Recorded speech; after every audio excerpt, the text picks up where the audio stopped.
Hi, everybody. This is Lee, and I'm talking about ballot access news.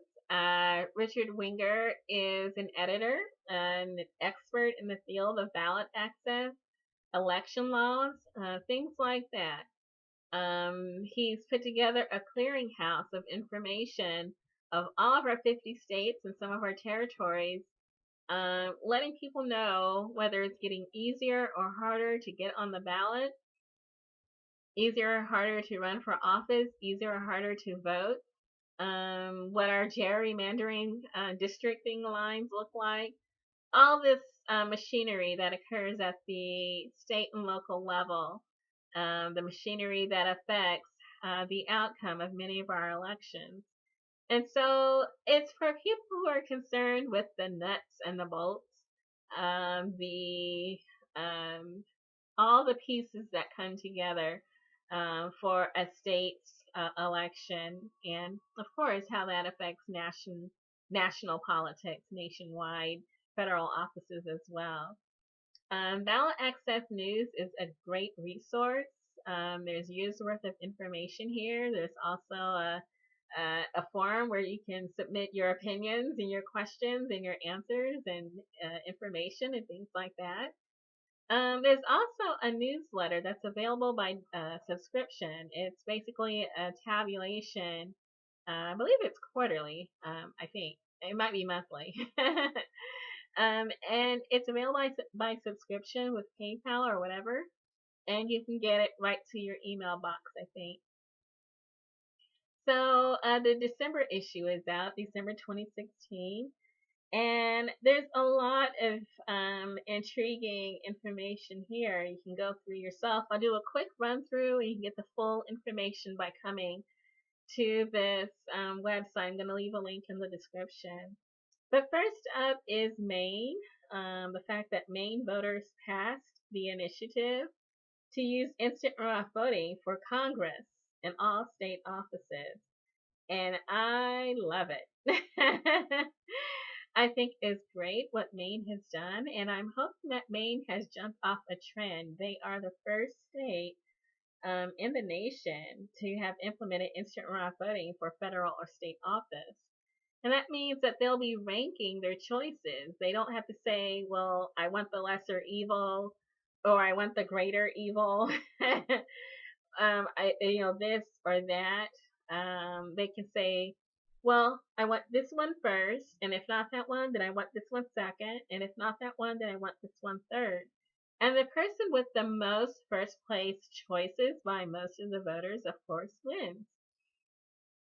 And then it should be like that, shouldn't it? The person that's most popular, not the one that splits the vote. And so there are many institutions that already use instant runoff voting. It's not new or exotic or strange or dangerous. This is how we choose most valuable players, I believe. We rank them one, two, three, and the person with the most first place votes is the most valuable player. The Academy Award uses this to award its Oscars. They use ranked choice with the movies. They rank them like this is the first, second, third, and it might be your first choice that wins or the second choice that wins, whoever gets the most votes by the most people. Also, Rock and Roll Hall of Fame, I believe they choose who they will induct. They allow the public to choose who to induct. And so, one, two, three, this band, the singer, and the person with the most votes hopefully gets inducted. So it's actually very common. It should likely be used more in politics. It's used in countries around the world. Very common system. Hopefully, Maine has jumped off a trend. Most interestingly enough is that this newsletter also includes the wording, the actual wording of the ballot measure. So I'm going to leave the wording of that ballot measure also in the description. And if you want to borrow it for your other state, if you're in the one of the 49 other states, that you would like to see use instant runoff voting or ranked choice voting in choosing state and federal officers. That wording is going to be there. It says, do you want to allow voters to rank their choices of candidates in elections for U.S. Senate, Congress, governor, state Senate, and state representatives, and to have ballots counted at the state level in multiple rounds in which last place candidates are eliminated until a candidate wins by majority? So it'll be interesting. They tried this in California, I believe, and I think it was Jerry Brown who vetoed the effort. There have been attempts in other states, such as New Mexico and Vermont and Alaska. And it's usually because of a strong third party is present in the state or a strong independent candidate has risen up in that state. And that's what's inspired the effort at instant runoff. And it looks like Maine had a breakthrough. So that's great. South Dakota voters rejected the nonpartisan elections, and this is what is called the top two system. And again, California is one of the states that has a top two system, and that's actually resulted in there being like two Democratic candidates for Senate, and then no one else. Those are the only choices in California for Senate. One Democratic candidate or another Democratic candidate. And so it actually kind of had a dampening effect on the voting. And they wanted to, and there was a ballot measure to actually do that in South Dakota, to have a top two system, likely dominated by Republicans. And South Dakota rejected that. Mostly because it was discovered that most of the support came from out of state. For instance, from Texas. There was a lot of money coming into the state of South Dakota from Texans to influence their local ballot measures. And then also California. For instance, Arnold Schwarzenegger weighed in on top two in support, writing the op-ed for that. And so the voters of South Dakota rebelled against the out-of-state influence on their local ballot measure. And so that's pretty interesting. So they do not have a top two system there.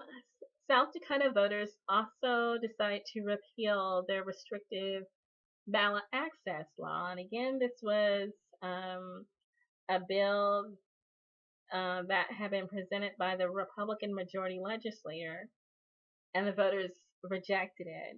The voters weighed in largely because there was such a strict ballot access restrictions. There have been earlier petition deadlines for petitions to qualify a party for the ballot. And then there were earlier petition deadlines for candidates running in a primary.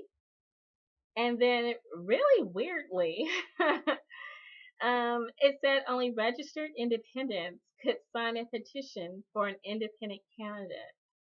And it was just very restrictive, and the voters fortunately rejected it. The Green Party actually was damaged by that law. They couldn't get past it in order to qualify for the ballot, but now it has been rejected. Maybe 2018 midterms, they'll have another go for state and local offices in South Dakota. In California, there were 3 election law measures. I'm just going to talk about one. It looks like Colorado has changed its primary from closed to semi-closed. Under the closed system, the old system, only registered party members could vote in the party primaries. Under the new law, which the voters decided that they wanted, registered independents can choose any party primary ballot and vote in that primary. So in the state of Colorado, independents will likely be the deciding factor of who wins the primary. very interesting. We'll see how that turns out and very soon, I'm sure, in the midterm. In Benton County, Oregon, they also passed instant runoff voting, and this is for electing county-wide partisan executive posts. So it looks like that might be the beginning of the trend I was talking about. Also, in the state of Wisconsin, the U.S. District Court rejected the gerrymander, the district's assembly boundaries, which were very stacked against Democratic Party in favor of the Republican Party. That has been rejected. Next up is Rocky De La Fuente. I've spoken about him and his recount effort in the state of Nevada. He has also been hit with many sore loser laws this year and his effort with the political campaign for president. He originally ran as a Democratic candidate in the Democratic primary, faced many challenges, probably even more severe than Bernie Sanders, running through the Democratic primary. After the primary ended, Rocky De La Fuente decided to run as an independent candidate. He ran on the ballot lines of other political parties in certain states and carried on his campaign through November. Along the way, he was hit with many sore loser laws and ballot access restrictions and debate access restrictions and things like that. And he took action. He's been filing motions and submitting court documents and things like that.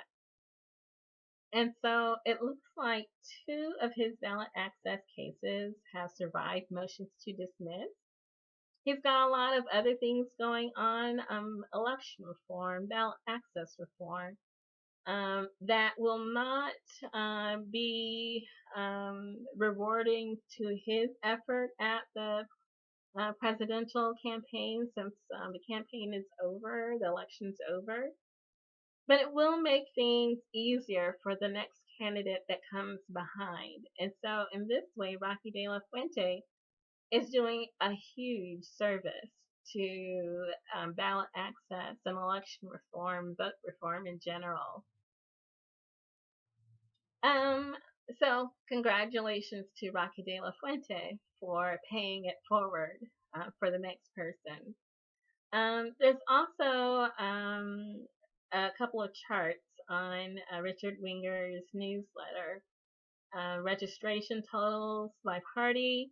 That includes Democratic, Republican, Independent, Libertarian, Green, Constitution, Working Family, and Reform Party, and then some miscellaneous parties as well. This is as of October 2016. And so those of you who are interested in the Dem exit figures, the independent numbers, the Green Party figures, Libertarian figures, Republican, you can find that here. It's as of October 2016. And there's also totals for October 2014, 2012, 2008, 2004, 2000. So you can make comparisons. Let's see. I'm also going to talk about one more state thing. This is Vermont, which elected a lieutenant governor from the Progressive Party. And so that's another third party win. Other minor party wins in partisan elections include the Progressive Party, which elected 2 state senators and 7 representatives to the Vermont legislature. The Green Party elected 5 candidates in Michigan and 1 in Connecticut. This is to the Michigan County Board. And this is also, let's see, Town Clerk, Park Commission,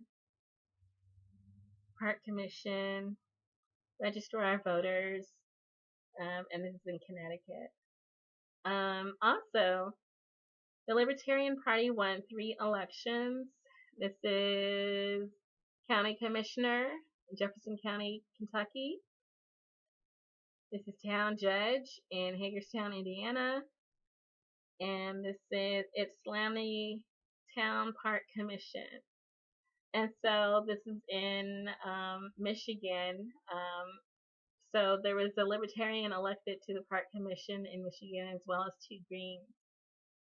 So this is all that's happening at the state and local level. Everyone's focusing on the Donald Trump cabinet picks, and I have too.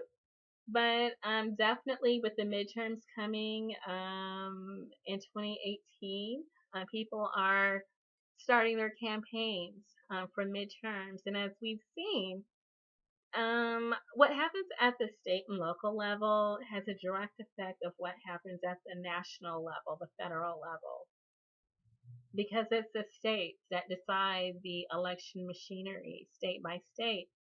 And so now we see people who are running for office to actually run that machinery state by state by state. They control the districting, the gerrymandering of the districting lines.